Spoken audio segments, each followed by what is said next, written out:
Hello! So, this is part 3. We talked about factoring by difference of squares. We talked about factoring by GCF. Now we're going to talk about factor by grouping. Do you see this bug? It bothers me. It's like that fly that flew over on Vice President Pence. You. Oh, it's dead.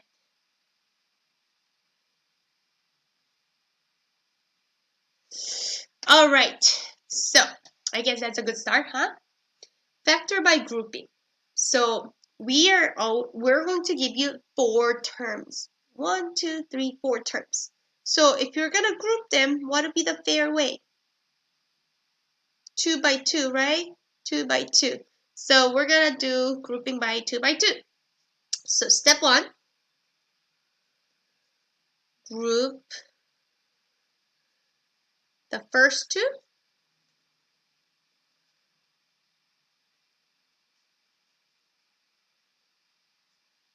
First 2 terms and the last 2 terms. Oh, I don't want to write over this dead bug.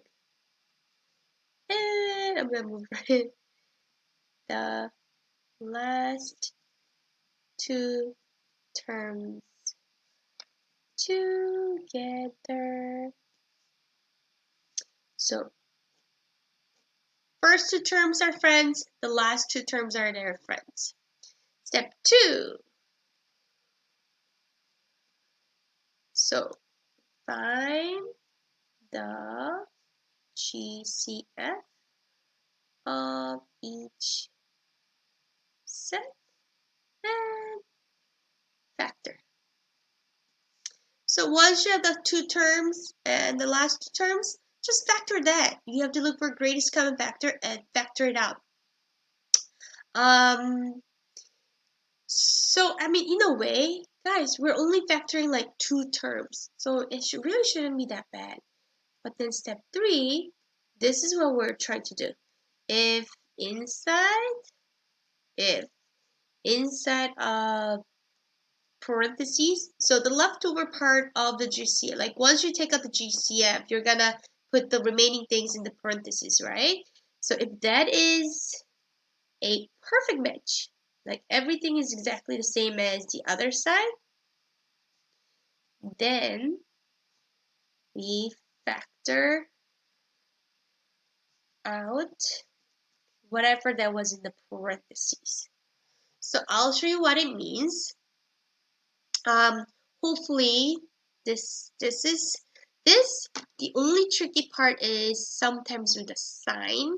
So for my example, I'm gonna start with a B and I'm gonna move to A. So because I think B is the easier way to start. So step 1. Okay, I think I can close my eyes and do the step 1. Don't you think? That's step 1.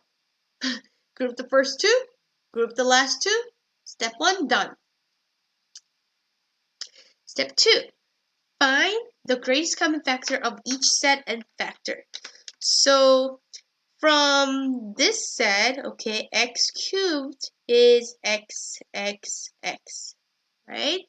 3x squared, that'll be 3 times x times x. So what is the greatest common factor? Well, they both have x squares. So take out the x squared.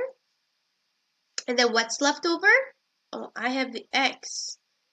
And just make sure the signs. So I have a -3 left over, right? Now the other part, this part. 5x is 5 times x. 15 is 3 times 5. So the greatest common factor is just the 5.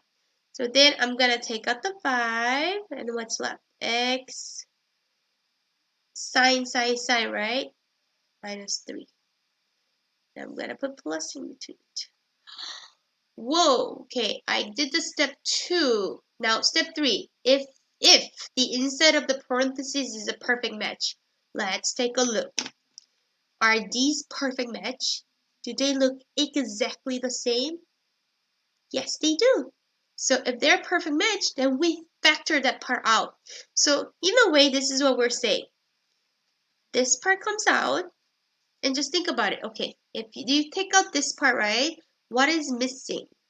X squared. So we put x squared right there. Okay, now take a look at this part. So you see how we have x minus 3? We pulled it out because they both had it. So we pulled it out. So then we need to multiply by 5, right? Plus 5. So I'm going to put plus 5. And that's how we factor the 4 terms. Let it sink. Group 2 by 2.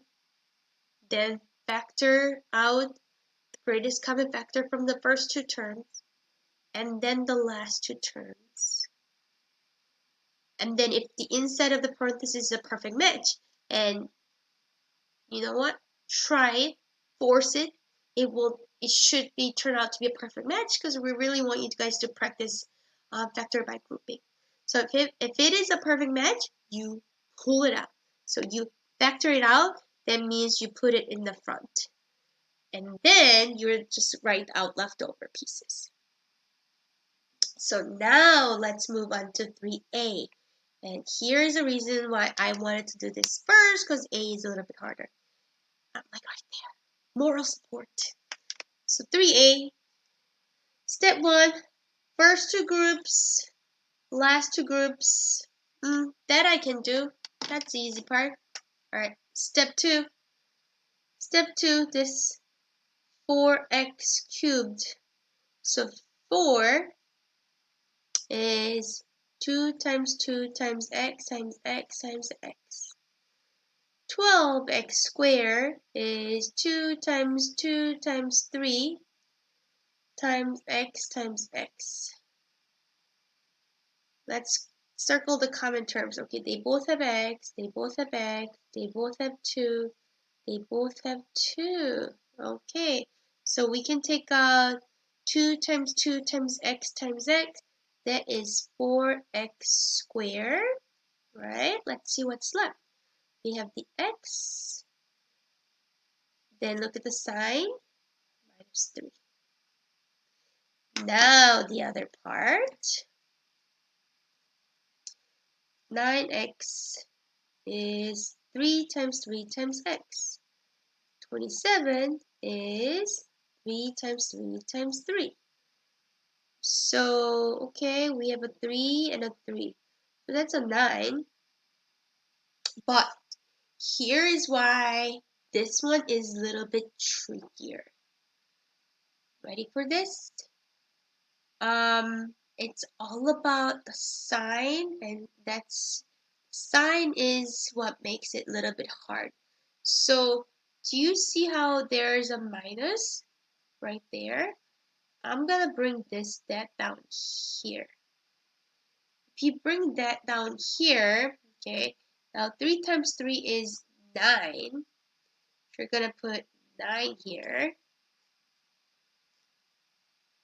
Think about what is left inside that. So now, do you think we should put an x or negative 9, a negative x? I know there's x left. See, like let me show you. Like if I put x, then when you multiply it out, that makes negative 9x, right? So that's what we have. So that's good. You want to put regular x, positive x. But then when you put 3, I know there's only 3 left. I know that's a positive 3. But think about it. Here we already have a negative 9. Okay, I want 3, but then I want to make sure they turn out to be positive 27. So you have to really think twice. Negative times negative is positive, so you want to put negative right here. I mean, plus, of course, as I said, we're going to try to have inside of the parentheses as a perfect match. So, I mean, the left side is x minus 3. So, I mean, hopefully you would have x minus 3 on the right side as well. But that's kind of like, you have to also think about it. Does this make sense? Okay, if I multiply back, that makes negative 9x. Negative 9x. Negative 9 times negative 3 is positive 27. So it does work out, and inside turned out to be a perfect match. So then you pull that out, x minus 3's, and then write down whatever that's left. I have 4x squared and negative 9 left. Now, although we won't test you on the skills check, this is something that you should really know for SAT for the future. Like, we're really not done yet. We're not done yet.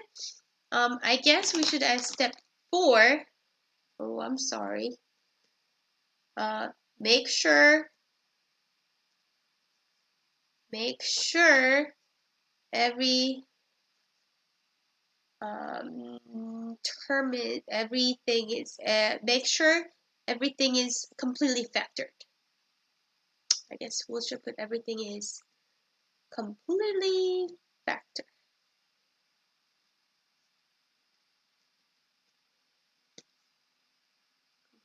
So the reason why I'm saying is this, because of this part. Do you see this second part, 4x squared minus 9? Whoa, that's difference of squares. So we can actually factor even more. So that's like there's another layer on top of it. And as I said, we won't ask you this on the skills check, but I hope you guys realize this in the future when you have it in the higher level course. So x minus 3, I kept it, but 4x squared minus 9 is same thing as 2x plus 3, 2x minus 3. So we should have 2x plus 3, 2x minus 3. That would be the completed part. I will stop right here, but I'll make another video on grouping. Okay, so come back tomorrow. Bye!